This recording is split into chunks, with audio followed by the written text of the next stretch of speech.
I know a lot of people want Christie Sides fired, and I think she's incompetent. I think they could do better with their coach.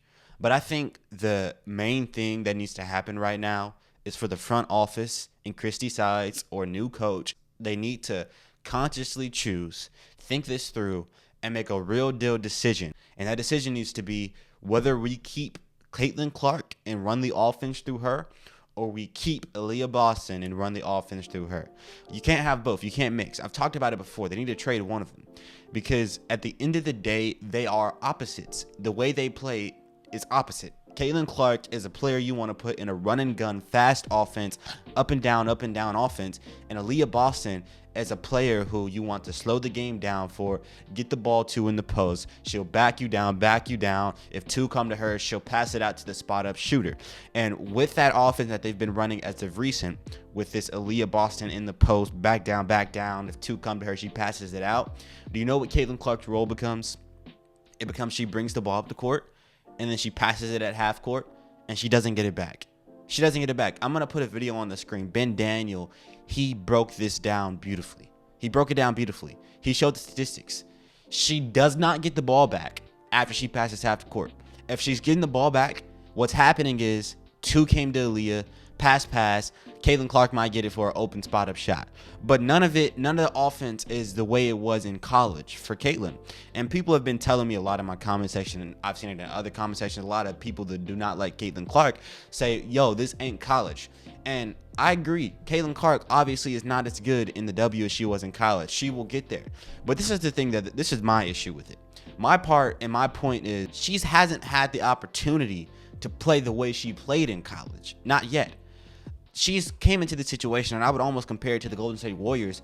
You remember when the Golden State Warriors, everybody got hurt. Steph was hurt. Clay was hurt. I think Dre was even hurt. The Warriors just kind of freaking sucked, and they had the worst record in the league. They ended up getting, I think, the second or third overall pick, and I think they picked James Wiseman at 2. It may have been at 3, but either way, imagine a scenario in which they ended up taking LaMelo Ball or Anthony Edwards to the Golden State Warriors. At that point, you have a high usage rate player coming into the Warriors, and then seconds later, all the players get healthy again. So then you got Steph, Clay, Jordan Poole, and all these dudes playing on the team with a LaMelo Ball or with a Anthony Edwards. At that point, you have to make a decision. And I think that's kind of the situation and reality Caitlin Clark has been brought into, because if you look at the Indiana Fever team, this team doesn't suck. Like, they have a lot of talent. The Indiana Fever have a real lot of talent.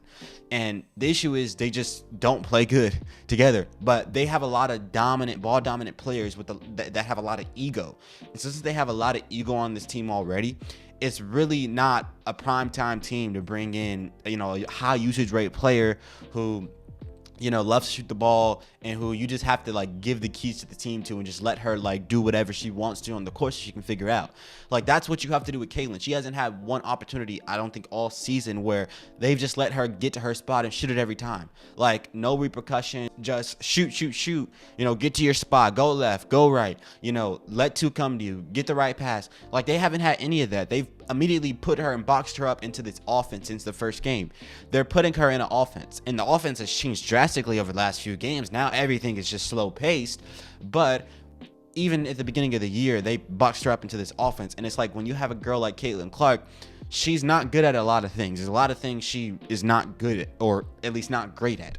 But the thing she is great at is being an offense, being a source of scoring.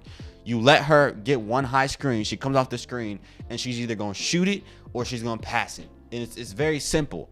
And that's what you set her up to do, and you let her play with that. You don't box her up into this offense. That's not what you do with Caitlin Clark. It's just not what you do. It's just not.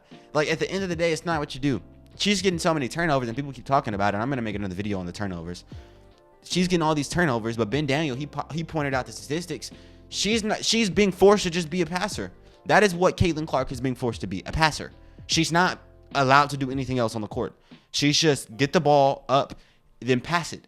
And you might get it back, but you probably won't. You probably won't get the ball back past half court. I think in the fourth quarter of that game against the Dream, I think Caitlin Clark got the ball back 2 times in that fourth quarter.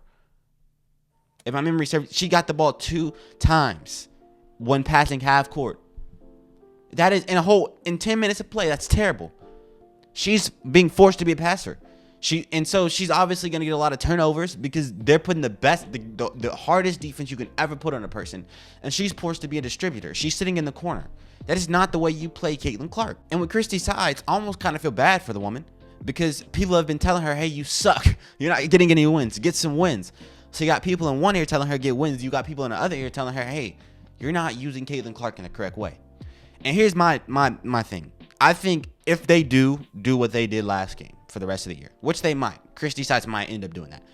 I think they'll win a lot more games with a slowed down offense. But guess what?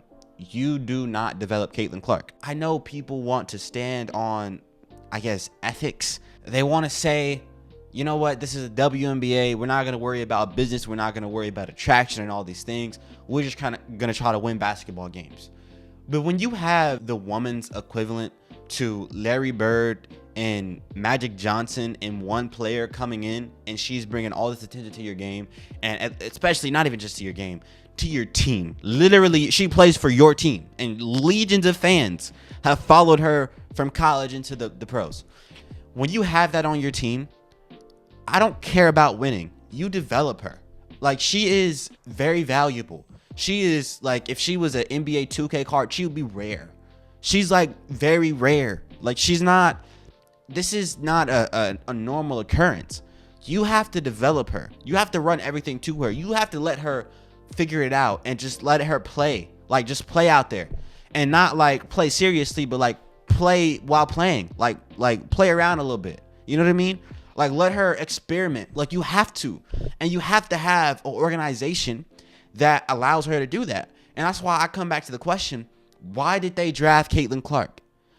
I obviously they drafted Caitlin Clark because they know who Caitlin Clark is, right? But if you know who Caitlin Clark is and you just know, like, no matter what our team looks like, we have to draft her. I know we have Erica Wheeler and Kelsey Mitchell, and our best player is a slow player, but we just have to draft her because she's Caitlin Clark. I mean, she's bringing in all this. I mean, it's Caitlin Clark. My question is, did you really understand what you were doing when you drafted her? Because when you draft Caitlin Clark, I know you got the number one pick and it was, you didn't ask for it. But when you draft someone like Caitlin Clark, you have to let them just go to work. You have to let them be the offense. You have to let go of your other offense. That's just because that's what she's good at. She's not good at a lot of things. I get it. She's not, or let me rephrase it again. She's not great at a lot of things, right? She's good at most things. She's not great at a lot of things. There, people point it out every single day. She's bad at this or bad at that, whatever. But the thing that she's great at is being your offense. You don't put Caitlin Clark into an offense. That's just not what you do. The thing she's great at is being your offense. That is what she's great at. That's what you drafted her for. And you don't put her into an offense. And the team has a whole lot of personalities. And so my main question is, why did you draft her? Because if you drafted her, you already made the decision that you were gonna have to let go of all you have to play her. You knew that. You weren't looking for a Caitlin Clark, but you took her anyway because it's Caitlin Clark. But you don't translate that same mentality to the time when the season starts. And that's the issue I have. Like, you have to let her play. If not, you got to get rid of her because she's a gem, a diamond in the rough. You have to let her, we have to at least for a season see if she can do this. Like, people keep saying, oh, she's not as good as she was in college. Yo, we haven't even been giving an opportunity to see how she would play if she was playing in college, or if she was playing like she was playing in college. We haven't been given that opportunity to see it. We haven't seen it because she's been forced and boxed up in this offense. And that's just not how you play Caitlin Clark.